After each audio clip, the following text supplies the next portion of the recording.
അതിനിടെ മറയൂരിലെ ജനവാസ മേഖലയിൽ വീണ്ടും കാട്ടാനക്കൂട്ടം ഇറങ്ങി. കാന്തല്ലൂർ മറയൂർ റോഡിലൂടെ എത്തിയ കാട്ടാനകൾ നിർമ്മാണത്തിൽ ഇരുന്ന റിസോർട്ടിന്റെ ഗേറ്റ് തകർത്തു.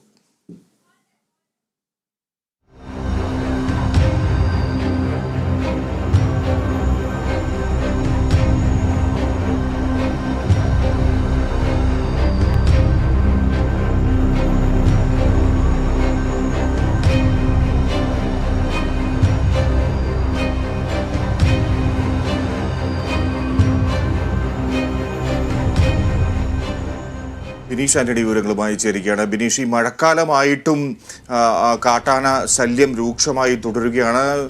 വീടുകൾക്കും അതുപോലെ കൃഷികൾക്കും ഒക്കെ നാശമുണ്ടാക്കുന്നു. എന്തൊക്കെയാണ് ഈ പുതിയ ദൃശ്യങ്ങൾ കാണുമ്പോൾ എന്തൊക്കെയാണ് മനസ്സിലാക്കേണ്ടത്? ഫിജി, തീർച്ചയായും ജനങ്ങളുടെ ഒരു അഭിപ്രായം അങ്ങനെ തന്നെയായിരുന്നു. ഈ മഴക്കാലമാകുന്നതോടെ കാട്ടാനകൾ ജനവാസ മേഖലയിൽ നിന്നും ഉൾവനത്തിലേക്ക് പോകുമെന്നുള്ള ഒരു നിഗമനത്തിൽ തന്നെയായിരുന്നു. എന്നാൽ ഇതിപ്പോ മാറി മറിഞ്ഞിരിക്കുകയാണ്.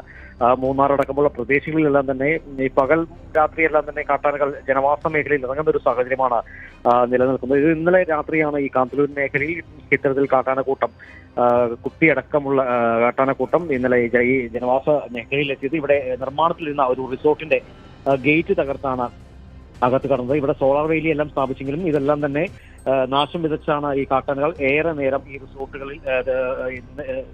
നിലയുറപ്പിച്ചത്. പിന്നീട് ഈ കഴിഞ്ഞ ദിവസങ്ങളിലെല്ലാം തന്നെ വ്യാപകമായ നാശനഷ്ടമാണ് ഈ കാന്തല്ലൂർ മേഖലകളിൽ ഈ കാട്ടാനകൾ വിതച്ചത്. ഏകദേശം വിളവെടുപ്പിന് ഭാഗമായ വെളുത്തുള്ളി എല്ലാം തന്നെ 60 ലക്ഷങ്ങളിലേറെ വിലമതിക്കുന്ന വെളുത്തുള്ളികളെല്ലാം തന്നെ ഈ കാട്ടാനക്കൂട്ടം നിലംപരിശാക്കിയിരിക്കുന്നു. ഇതിനെതിരെല്ലാം തന്നെ വ്യാപക പ്രതിഷേധം കർഷകർ കഴിഞ്ഞ ദിവസങ്ങളിലെല്ലാം തന്നെ ഉന്നയിച്ചിരുന്നു. കാരണം കടം വാങ്ങിയും എല്ലാം തന്നെയാണ് ഈ വെളുത്തുള്ളി തൈകളെല്ലാം തന്നെ വിത്തുകളെല്ലാം തന്നെ തമിഴ്നാട്ടിൽ നിന്ന് ഈ കർഷകർ കൃഷിക്കായി ഇവിടെ എത്തിക്കുന്നത്. ഓണം വിപണിയിൽ മുന്നിൽ കണ്ടുകൊണ്ട് വെളുത്തുള്ളിക്ക് നല്ല വില ലഭിക്കും എന്നുള്ളൊരു പ്രതീക്ഷയോടെയാണ് ഈ കർഷകർ ഇവിടെ കൃഷി ആരംഭിച്ചിരുന്നു. എന്നാൽ ഇതെല്ലാം തന്നെ ഈ കാട്ടാനക്കൂട്ടം ചവിട്ടി മെതിച്ച് എല്ലാം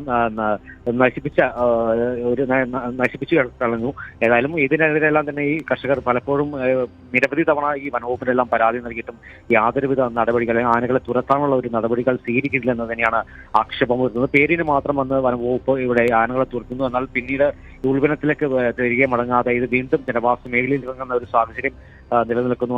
ഈ കാട്ടുപോത്തും ഈ മേഖലയിൽ നാശം വരികയുണ്ട്. ഏതായാലും കർഷകർക്ക് കൃഷി ചെയ്യാൻ പറ്റുന്നൊരു സ്ഥിതിവിശേഷമാണുള്ളത്. ഏതായാലും ഈ കാട്ടാനകൾ ഇപ്പോഴും ജനവാസ മേഖലയിൽ നിന്ന് പിന്മാറിയെങ്കിലും സമീപത്തെ വനത്തിലാണ് നിലയുറപ്പിച്ചിരിക്കുന്നത്. എപ്പോൾ വേണമെങ്കിലും ജനവാസ മേഖലയിൽ ഇറങ്ങാമെന്ന് തന്നെയാണ് ഈ നാട്ടുകാർ പറയുന്നത്.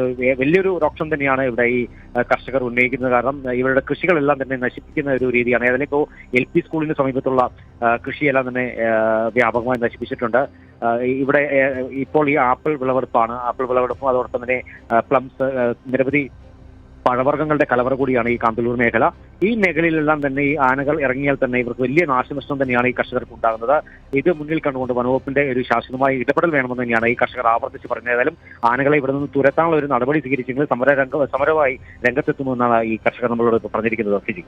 ശരി, ബിനീഷ് ആന്റണി ഇടുക്കിയിൽ നിന്ന് റിപ്പോർട്ട് ചെയ്യുന്നു. മറയൂരിൽ കാട്ടാന ശല്യം, വന്യമൃഗങ്ങളുടെ ശല്യം രൂക്ഷമായിരിക്കുന്നു എന്നാണ് ബിനീഷ് ആന്റണി അവിടെ നിന്ന് റിപ്പോർട്ട് ചെയ്യുന്നത്.